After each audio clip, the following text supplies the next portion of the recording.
Warga Teluk Tenggulang bingsal karena tanah yang mak ini jadi sengketa antara warga dan diduga mafia tanah, mak ini terus digarap oknum bersangkutan. Sehingga warga dak pacak ngapo-ngapo karena diduga lahan tersebut dijago sejumlah preman bayaran.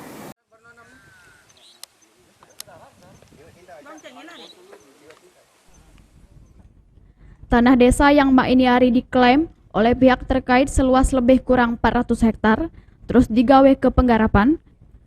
Warga desa Teluk Tenggulang yang mempermasalahkan lahan tersebut tidak pacak berbuat apa-apa untuk berhenti ke penggarapan. Karena lahan atas nama Haji Kadir dan kelompok sudah menunjuk peringatan ke warga untuk tidak diboleh masuk ke jero area lahan. Dari keterangan warga desa Teluk Tenggulang, sejumlah preman bayaran diduga ditempatkan untuk berjago-jago di sekitar area lahan. Warga pun ngatoke, sejak dimulainya penggarapan, oknum bersangkutan diduga sudah menggawe kepengurusan terhadap jalan dan jerambah yang sudah dibangun warga. Dari cerita warga, pihak Haji Kadir dan kelompok sudah merubah jalan yang dibuat oleh warga jadi kanal yang mak ini disengketake. Lain dari itu, adanya aktivitas penggarapan make alat berat juga ngakibat ke jalan desa jadi rusak akibat diliwati oleh alat berat.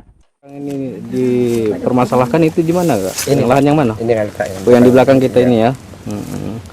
Jadi infonya ada beberapa jembatan, ada jalan juga yang dulu sempat sudah terbangun itu dirusak ya. Inilah jalan jembatan akses kami masuk kemarin kan.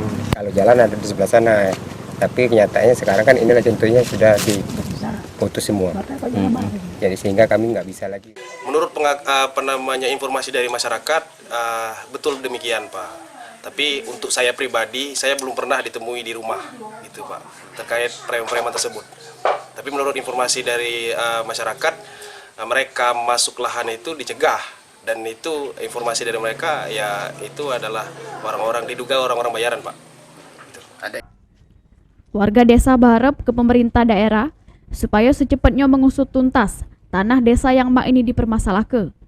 Warga desa Teluk Tenggulang merasa kalau tanah tersebut merupakan peninggalan nenek moyang yang sampai mak ini tidak pernah dijajah ke siapapun. Muhammad Maulana, PAL TV.